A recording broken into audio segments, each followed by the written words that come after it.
बिस्मिल्लाहिर्रहमानिर्रहीम।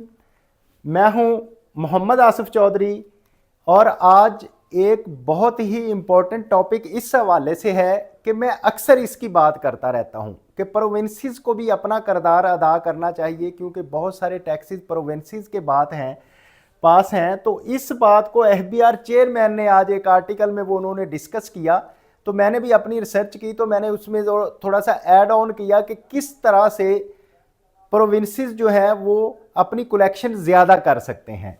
Provinces must step up tax collection के, उनको भी अपनी टैक्स कलेक्शन बेहतर करनी चाहिए, ताकि ये ना हो कि वो फेडरेशन से ही लेके सिर्फ आगे चलें, बल्कि अपना टैक्स कलेक्शन खुद करें, ताकि फेडरेशन जो टैक्स कलेक्ट करे उससे लोन उतार सके, हम पे जो डेट है वो उससे उतार सके और अपने जो डिफेंस या फेडरेशन की चीज़ें हैं उनको मजबूत कर सके। क्योंकि होता यह है कि एनएफसी अवार्ड के तहत जब इनको प्रोविंसेस को शेयर मिल जाता है, तो वो प्रोविंसेस के ये जिम्मेदारी होती है कि आप इसमें से जो एक्सपेंस होना है वो आप एक्सपेंस कर लें, बाकी जो है फेडरेशन को वापस कर दें। लेकिन प्रोविंसेस क्या करते हैं, आपने गौर किया होगा, देखा होगा कि जैसे ही जून होता है और बजट कोलैप्स होने लगता है, तो वो धड़ाधड़ फिर नई गाड़ियां ले लेते होते हैं, नए लोगों को, ठेकेदारों को पैसे दे रहे होते हैं कि धड़ाधड़ ये काम कर दो, इस तरह कर दो ताकि हमारा बजट ना ज़ाया हो। हालांकि होना ये चाहिए कि अगर जो आपने अपनी ज़रूरियात पूरी कर ली है, बाकी फेडरेशन को वापस कर दो। चलो फेडरेशन उससे कोई कर्जा उतार ले, कोई बाकी अपनी ज़रूरियात पूरी कर ले, लेकिन वो प्रोविंसेस ऐसा नहीं करते, जिसकी वजह से मज़ीद टैक्सेस लगाने पड़ते हैं और इकॉनमी सुकड़ती है, गरीब आदमी मज़ीद गरीब तरह होता जा रहा है और उसको जीने की जो है वो मुश्किल पेश आ रही है गरीब आदमी को। तो इसके लिए मेरा अक्सर ये पॉइंट होता था कि प्रोविंसेस को अपने टैक्स कलेक्ट करने चाहिए, अपने खर्चे पूरे करने चाहिए। ये बात चेयरमैन एफबीआर ने भी कही, टैक्स टू जीडीपी रेशो की बात की और NFC and provincial revenue gaps जो हैं उसकी भी बात की। तो अब अगर मैं इसको आपको इसकी तफसील बताऊं, तो core message from FBR chairman ने क्या मैसेज दिया है कि provinces have a large revenue gap, कि इनके पास रेवेन्यू का गैप है जिसको जो फिल कर सकते हैं, ये रेवेन्यू कलेक्ट कर सकते हैं, ज़्यादा अच्छा कलेक्ट कर सकते हैं। वो गैप्स क्या हैं वो मैंने अपनी भी कुछ इन्फॉर्मेशन उसमें मिला के तो आपसे अभी शेयर करता हूँ। They must collect more taxes than the federation, तो वो फेडरेशन से ज़्यादा बल्कि टैक्सेस कलेक्ट कर सकते हैं। उसकी वजह ये क्या है कि उनके पास स्कोप ज़्यादा है, उनके पास टैक्सेस के जो हैं वो ज़राए ज़्यादा हैं, उनके पास इन्फोर्समेंट ज़्यादा है, वो ग्रॉस रूट लेवल से हर किसी से कलेक्शन कर सकते हैं। The federation should also curtail the expenditure, जो बात मैं कई दिनों से लेक्चर्स में कर रहा हूँ कि फेडरेशन को अपने एक्सपेंसेस जो है ना उनको कम करना है। जब तक फेडरेशन अपने एक्सपेंसेस कम नहीं करेगी तो हम डे बाई डे कर्जे के तले दबते जाएंगे और हमारी ग्रोथ कम होती जाएगी और हमारा इन्वेस्टर भागता जाएगा। तो ये जो है चेयरमैन साहब की बड़ी अच्छी बातें थी, जिनको मैं एक्नॉलेज करके आगे आप तक पहुंचा रहा हूं। तो इसमें टैक्स टू जीडीपी रेशो के टारगेट की अगर बात करें, और जो हमारा एनएफसी 2009 था उसके मुताबिक नेशनल टैक्स टू जीडीपी जो टारगेट था वो 15% था। ठीक है, इसके मतलब ये है कि अभी तक हम 15% पे नहीं पहुंचे, हमारा टैक्स टू जीडीपी रेशो अभी तक 15% नहीं है। बामुश्किल हम कभी 9 पे होते हैं, 9 से 10 के दरमियान मैक्सिमम हम रहते हैं, जो कि हमें 15 तक करना चाहिए। उसमें क्या था कि फेडरेशन का जो शेयर है वो 12.5% है, फेडरेशन ने अपना भी अभी तक नहीं कवर किया, और जो प्रोविंसेस हैं उन्होंने 2.5% शेयर जो है वो कवर करना था। तो ना प्रोविंसेस कर रहे हैं अपना, ना फेडरेशन कर रही है, तो हम टारगेट जो है 15% टैक्स टू जीडीपी रेशो वाले में अभी तक नहीं पहुंच सके। तो अगर हम 18% टारगेट इसका रखते हैं तो देन प्रोविंसेस जो है उनका 3% शेयर हो जाएगा, जो 15% पे 2.5% है। तो अगर 18% होगा तो प्रोविंसेस को 3% तक टैक्स टू जीडीपी रेशो उनको करना पड़ेगा। लेकिन अब हो क्या रहा है, अब प्रोविंसेस के पास, मैंने क्यों कहा कि स्कोप ज़्यादा है, उनके पास टैक्सेस की हेड्स ज़्यादा हैं, जैसे कि सर्विसेज ऑन सेल्स टैक्स। आप देखें जितनी भी सर्विसेज हैं अभी तो वो सारे में घुसते जा रहे हैं और फेडरेशन से लेने की कोशिश करते जा रहे हैं।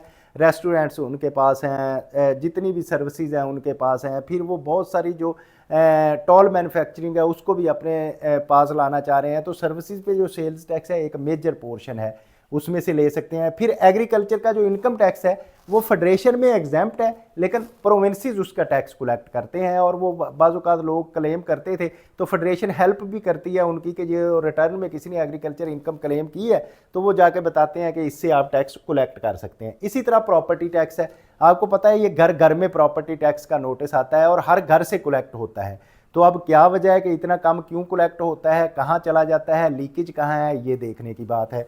हम तो अपना पूरा पे करते हैं और these taxes are the underutilized. तो ये फिर जितने टैक्सेस हैं इनमें से अगर प्रॉपर यूटिलाइज किया जाए तो बहुत रेवेन्यू इकट्ठा हो सकता है, लेकिन बहुत अंडर यूटिलाइज होता है। तो मैं इसकी आपको एग्जांपल देता हूं कि कैसे अंडर यूटिलाइज होता है। ये देखें जी, अगर हम प्रॉपर्टी टैक्स की as a percentage of GDP की बात करें तो हमारा जो रीजन है, हम एशिया की अभी बात करते हैं, हम डेवलप्ड कंट्री की नहीं बात करते, हम डेवलपिंग कंट्री और एशिया में जो है वो प्रॉपर्टी टैक्स की परसेंटेज जो जीडीपी के साथ है वो क्या है। तो वो अगर आप देखें ये मलेशिया है, मलेशिया जो है 5% तक टैक्स टू जीडीपी रेशो। हमारी जो टोटल टैक्सेस की रेशो है ना, हम जाते हैं कहीं 9% पे, हमारी जो फेडरेशन इकट्ठा करती है जो हमारा टैक्स टू जीडीपी रेशो है। लेकिन मलेशिया में सिर्फ प्रॉपर्टी का जो है वो 5% टैक्स टू जीडीपी रेशो है। तो मलेशिया भी आपको पता है मुस्लिम कंट्री है, एशिया का है और हमारे साथ ही है। तो अगर हम इंडोनेशिया की बात करें तो इंडोनेशिया का जो है वो 3% है टैक्स टू जीडीपी रेशो। कौन सा? सिर्फ प्रॉपर्टी टैक्स, मैं बाकी टैक्सेस की नहीं बात कर रहा, सिर्फ प्रॉपर्टी टैक्स की जो जीडीपी से रेशो है वो 3% है।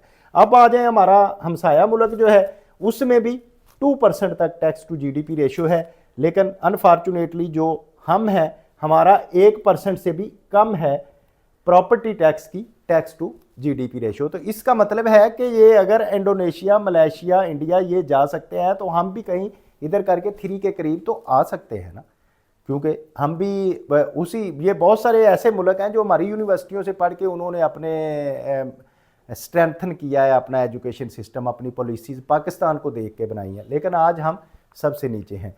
लें जी, अगर हम per capita property tax collection की बात करें, एज पर कैपिटा जो प्रॉपर्टी टैक्स इकट्ठा होता है, तो कराची में मुझे तो नज़र ही नहीं आ रहा। कहते हैं जी कराची में मेमन लोग, बहुत अमीर लोग रहते हैं, लेकिन पर कैपिटा ये देखें कहीं नज़र आ रहा है? वो कहीं बहुत थोड़ा है कि वो आपको नज़र ही नहीं आ रहा। उसके मुकाबले में अगर आप बेंगलोर का देखें तो बेंगलोर का तकरीबन ये 11,000 से ऊपर है पर कैपिटा जो प्रॉपर्टी टैक्स लोग पे कर रहे हैं। तो बेंगलोर में बहुत ज़्यादा है। लाहौर में फिर भी ये कराची से तो एटलीस्ट ज़्यादा है, लेकिन ये जाके कहीं वो बामुश्किल बनता है कुछ 200-300 से।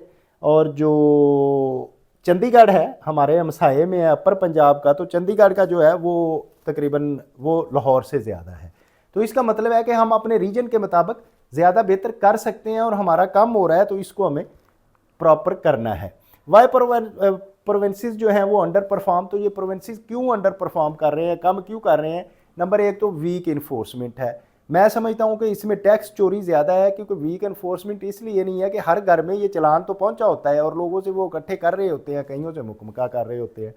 पॉलिटिकल रेजिस्टेंस आ जाती है इसमें।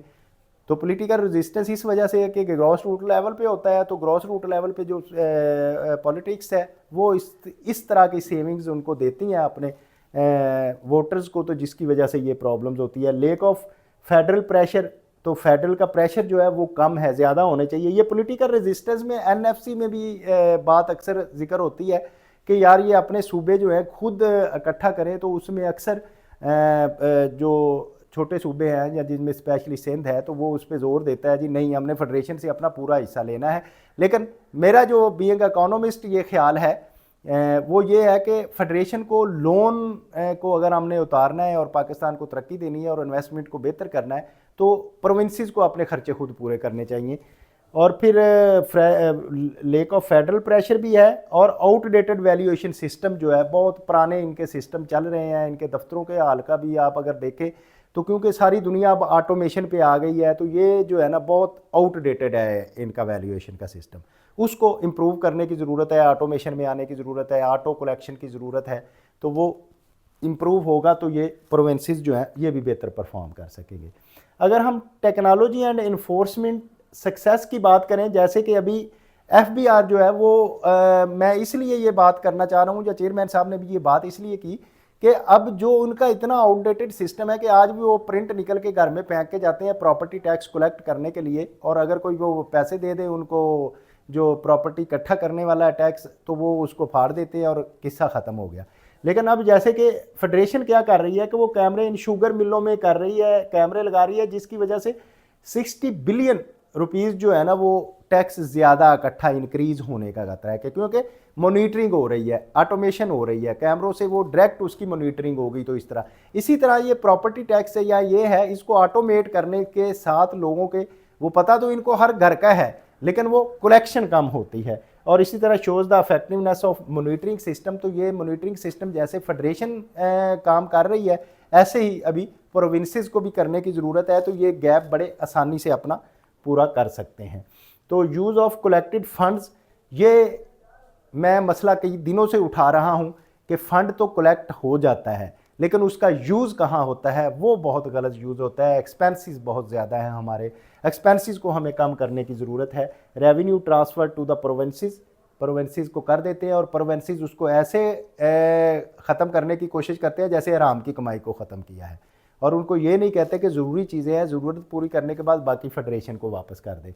स्पोर्ट डेवलपमेंट इनिशिएटिव्स, इससे ज़्यादा है कि वो जब उनके पास जाते हैं तो वो डेवलपमेंट होती है, लेकिन उसमें करप्शन ज़्यादा और डेवलपमेंट कम होती है, और ख़र्चा जो है ज़्यादा है, हमारा काम कम है, लेबर हमारे पास ज़्यादा, तनख्वाहें लोग ज़्यादा लेते हैं, काम कम करते हैं। और इसी तरह ये एक एग्जांपल उन्होंने दी थी कि सुथरा पंजाब, वो आजकल हमारे गांव में भी सफाई हो रही है कि वो इस पर खर्चे हो रहे हैं, लेकिन ये एक्सपेंसेस जो हैं प्रोडक्टिव नहीं कर रहे। मेरा जो अपना ख्याल है वो ये है कि एक्सपेंसिव ये जो प्रोविंसेस करते हैं या फेडरेशन करती है, इन्वेस्टमेंट जो आप पैसा इकट्ठा करते हैं उसको प्रोडक्टिव इस तरह से करें कि आपकी एक्सपोर्ट बढ़े, आपकी बंजर ज़मीनें जो है वो आबाद हों, आपका जो इसमें इंडस्ट्री आबाद हो, और फॉरेन इन्वेस्टमेंट आए, ताकि आप जब अंदर से स्ट्रॉन्ग होंगे तो बाहर से भी फॉरेन इन्वेस्टमेंट आएगी, और हमारा मुल्क जो है वो फिर ग्रोथ करेगा, फिर टैक्स टू जीडीपी रेशो भी हमारी बेहतर होगी, और जो हमारी जीडीपी की ग्रोथ है वो भी बेहतर होगी, और ये सारे चीज़ें इस तरह से आएंगी। तो अगर हम ये लेक्चर से अगर आप क्या टेक अवे करेंगे तो इसमें है कि economic growth is the vital for tax collection. Tax collection बहुत ज़रूरी है, टैक्स ज़रूरी है, शुरू से आ रहा है, और इसकी हिस्ट्री है बाकायदा कि टैक्स हमेशा से इकट्ठा होता रहा निज़ाम चलाने के लिए। Provinces must reform tax administration. तो प्रोविंसेस जो हैं उनको भी अपनी रिफॉर्म्स करनी चाहिए, ऑटोमेशन में आना चाहिए, और ज़्यादा कोशिश करनी चाहिए खुद अपना ख़र्चा पूरा करें। और property tax reform is unavoidable. अब जो है प्रॉपर्टी टैक्स की तो बहुत ज़रूरी है कि आपने देखा एग्जांपल कि मलेशिया, इंडोनेशिया, बेंगलोर में कितना टैक्स इकट्ठा हो रहा है, और हम जो है इसमें बिल्कुल नहीं इकट्ठा कर रहे। अच्छा, ये थी मेरी बात जो मैंने आप तक पहुंचा दी है, और क्योंकि मेरा फ़र्ज़ जो था मैंने अपना पूरा कर दिया है। अब ये पॉलिसी मेकर तक ये बात पहुंचे, वो कैसे पहुंचे कि जब आप इसको लाइक, शेयर और सब्सक्राइब करेंगे तो पॉलिसी मेकर तक ये बात पहुंचेगी। जब पॉलिसी मेकर इसके लिए अच्छी अच्छी पॉलिसी बनाएंगे तो हमारे पास फॉरेन डायरेक्ट इन्वेस्टमेंट भी आएगी, एक्सपोर्ट भी बढ़ेगी, इंपोर्ट भी कम होगी, और हमारी बंजर ज़मीनें जो है वो भी ज़रखेज़ होंगी, और इस तरह से पाकिस्तान इंशाल्लाह तरक्की करेगा, और पाकिस्तान हमेशा जिंदाबाद।